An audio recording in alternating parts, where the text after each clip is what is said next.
In my humble opinion, da'wah is not primarily done via the tongue. So to say primarily dawah is not done by the tongue, I totally disagree. Allah also disagrees.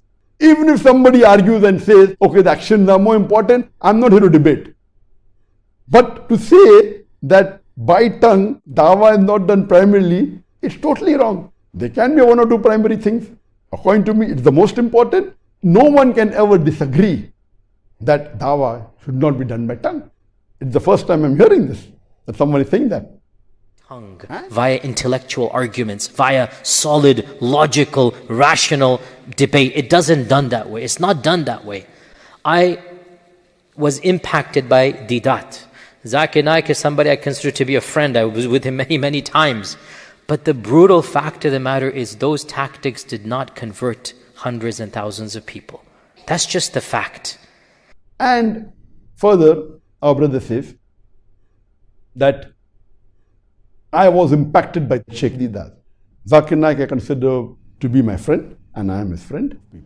To say this, that these tactics do not convert hundreds and thousands of people, is totally wrong.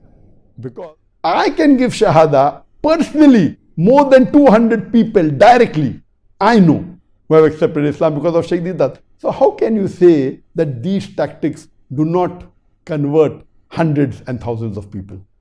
How can you say that?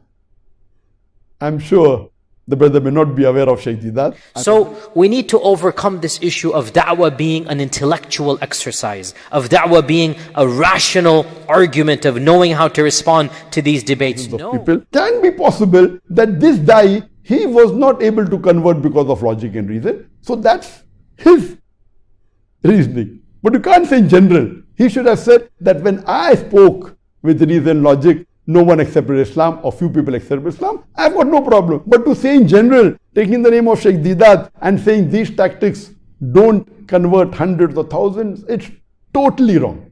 Today, mashallah, when we give lectures in India, when there is a gathering of 100,000 people, 200,000 people, on average, 20% of the people attending the live lecture of mine, they are non-Muslims.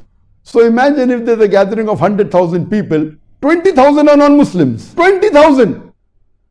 I don't know of any English-speaking Dai, maybe one or two, who can get 20,000 Muslims, leave aside non-Muslims.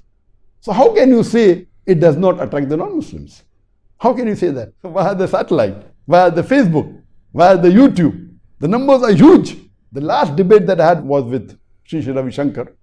And after that, I said, anyone who has a large following, I would not mind debating, not with people who are small. So let's not make people who are unknown famous. So my criteria changed, that unless you can get 20,000 people individually for your talk, I will not debate. And since 2006, since the last 15 years, no one has come forward. Alhamdulillah, I feel science is one of the best tools today to Dawah. And Alhamdulillah, no one has been able to prove me wrong. I have had discussions with top intellectuals, with thousands, tens of thousands of non-Muslims listen to me.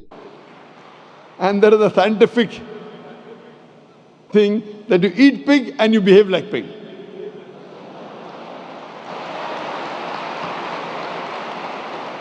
Hope this answers the question, sister.